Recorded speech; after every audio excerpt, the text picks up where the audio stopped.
À 28 ans, j'ai compris que j'avais aucune notion en termes d'investissement. Et ça, c'est quand un pote m'a dit il y a 2 mois de ça. Ouais Rémi, si à 5 ans t'avais placé ton argent sur un ETF MSCI World, t'aurais pris 85%. Si t'avais mis sur un ETF SP500, t'aurais pris 120%. Si t'avais mis sur le Nasdaq, t'aurais pris 170%. Là, je me suis dit, oh, calmos, j'aurais mis sur le Bitcoin, j'aurais pris 1200%.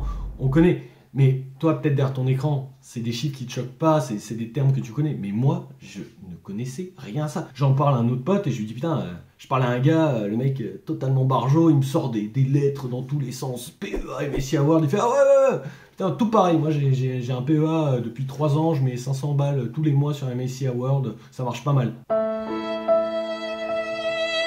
Là, je me suis rendu compte que je passais à côté du b.a.-ba de l'investissement. Mais putain, ces ETF, mais attends, je me pose tranquillement. Donc je me dis, vas-y, j'ai commencé à travailler il y a un peu plus de 5 ans. Il y a 5 ans, on va dire que j'investis du coup 10 000 euros grâce aux premières économies sur les salaires et toutes les économies que j'avais fait avant de rentrer sur le monde du travail. Du coup, aujourd'hui, si je fais un mix, comme mon pote m'a dit, MSCI World, SP500, je me retrouve plus avec 10 000, mais avec 20 000. Mais c'est un truc de fou. Et là, on parle de 10 000 euros générés grâce au placement de départ. Mais du coup, si tous les mois, j'avais continué à mettre 100, 200, voire 500 euros, le chiffre aurait explosé. Et ce qui me paraissait le plus fou, c'est qu'en fait, ça, c'était pas avec, je sais pas, du trading, je sais pas, des paris sportifs. Non, c'était vraiment avec des trucs simples, avec des risques relativement modérés. En fait, là, on parle de parier sur de la bourse mondiale. Et si on prend, par exemple, la bourse américaine, la bourse la plus puissante, sur les 20 dernières années, elle a fait en moyenne 9%. Et ces 9% par an en moyenne là, sur les 20 dernières années, il faut se rendre compte qu'il y a eu quand même la crise des subprimes en 2008 et la crise du Covid. Donc c'est vraiment très très solide. En attendant, moi je me retrouve sur mon compte courant, même pas avec 10 000, non, je me retrouve avec 8 200 euros. Bah oui, parce qu'en fait, sur ces 5 ans, on a eu quoi? On a eu plus de 21% d'inflation en Europe. Donc en fait, là, je me suis rendu compte, mais on m'a dit, ouais, ton argent sur le compte courant, Rémi, ça dort, etc. Non, c'est même pas vrai. En fait, ça brûle à petit feu, mais ça s'évapore totalement. Et en fait, c'est pour ça que investir, c'est pas seulement un moyen de s'enrichir. Non, c'est vraiment le seul moyen de ne pas s'appauvrir. Parce que l'inflation va vous grignoter à petit feu. Et le problème, moi, je me disais, non, mais c'est pas possible. Tu vois, si c'était aussi gros, si c'était en fait quelque chose qui arrive mondialement parlant, bah, mon banquier m'appellerait. Ouais, Rémi, je vois que du coup, t'as commencé à rentrer sur le monde du travail, t'as de l'argent. Viens, on prend un café, on en discute, quel placement on fait? Non, les gars, le banquier, il n'en a rien à foutre de vous. Le banquier, en fait, que tu gagnes, que tu perdes, que ça fasse des loopings, le mec, il va toucher la même chose à la fin. C'est des frais fixes. Il est même pas intéressé au fait que tu gagnes, en fait. Donc bref, les banquiers, c'est un sacré sujet. On en reparlera dans une autre vidéo parce qu'il y a plein de choses à dire. Mais tout ce que j'ai envie que vous reteniez ici, c'est que vous compreniez ce qui se passe. Et le mieux pour ça, c'est que vous soyez proactif avec vos investissements. Et moi, finalement, du haut de mes 28 ans, je m'étais jamais pensé sur le sujet parce que je me suis dit, putain, va falloir investir, donc prise de tête, trop compliqué, il y a des risques. Non, franchement, c'est pas pour moi. Mais heureusement, j'ai une amie, Rose, qui est très calée sur le sujet. Elle m'a fait une masterclass, une introduction qui était super détaillée, super précise. Et tous les concepts que Rose m'a expliqués s'appuient sur ce qu'on appelle la pyramide d'investissement. Donc l'idée, c'est qu'une pyramide, on l'a construite de bas en haut. Donc on va commencer en bas avec ce qu'on a, en fait, le matelas sécurité, la précaution. Quelque chose qu'on a accès directement, globalement 3 mois de salaire, pour si on a un pépin avec la voiture ou quoi que ce soit. Au-dessus, on va avoir quelque chose d'un peu plus stable, donc qui va aller chercher un peu plus de gains, mais par contre qu'on pourra retirer relativement vite. Donc là, par exemple, des fonds euros sur une assurance vie, quelque chose de très safe avec des rendements moindres, mais c'est toujours un peu de rendement. Et au 3e étage, là, on va commencer à aller chercher la rentabilité avec des actions, donc des ETF, pourquoi pas de l'immobilier. Donc là, ça va être des placements, on va aller voir un peu plus long terme, mais pour aller chercher des rentables peut-être plus autour de 7, 8, 9% par an. Et tout en haut de la pyramide, donc là on est au dernier étage, là c'est l'étage où ça part dans tous les sens.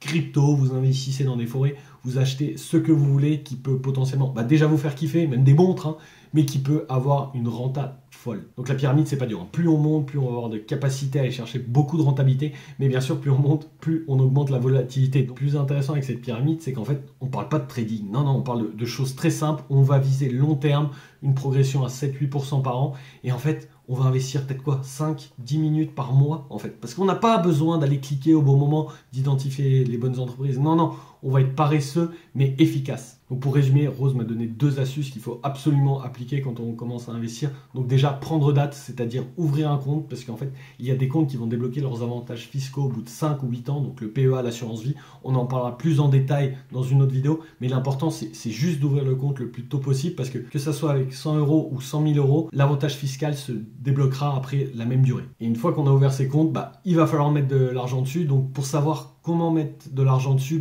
sur quoi investir, on va aller tout d'abord définir notre allocation cible. Donc notre allocation cible, ça va dépendre de notre style d'investissement. Est-ce qu'on est quelqu'un qui va être, comme on dit, très défensif, donc prendre peu de risques, ou quelqu'un qui a un profil plus dynamique, qui va avoir envie de prendre des risques pour aller chercher un plus haut rendement? Donc moi j'ai fait des tests, j'ai eu des profils dynamiques un peu partout. Tout ça pour dire que c'est assez classique quand on est jeune, parce que on n'a pas d'enfant, on n'a pas de famille. Donc le fait que notre épargne descende du jour au lendemain, c'est pas si important que ça. L'important, c'est vraiment d'aller chercher une croissance long terme, donc sur 5, 10, 20 ans. Et donc pour moi, voilà, l'allocation cible que j'ai pour le moment, ça va être 70% en actions, en ETF, pour aller chercher du rendement, comme on a dit, 7-8% par an.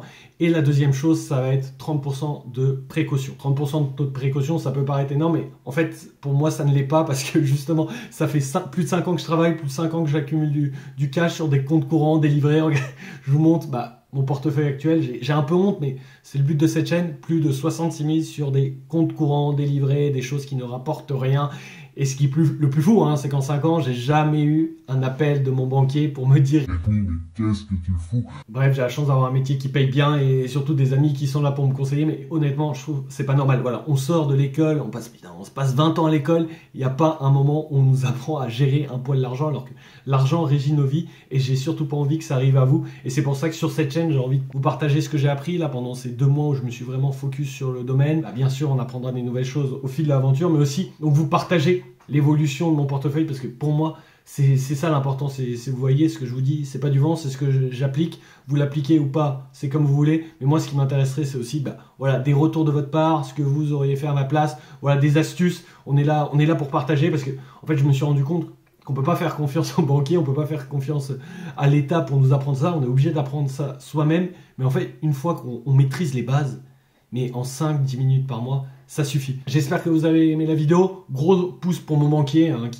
qui n'a rien fait en ces 5 ans et que je me suis séparé récemment.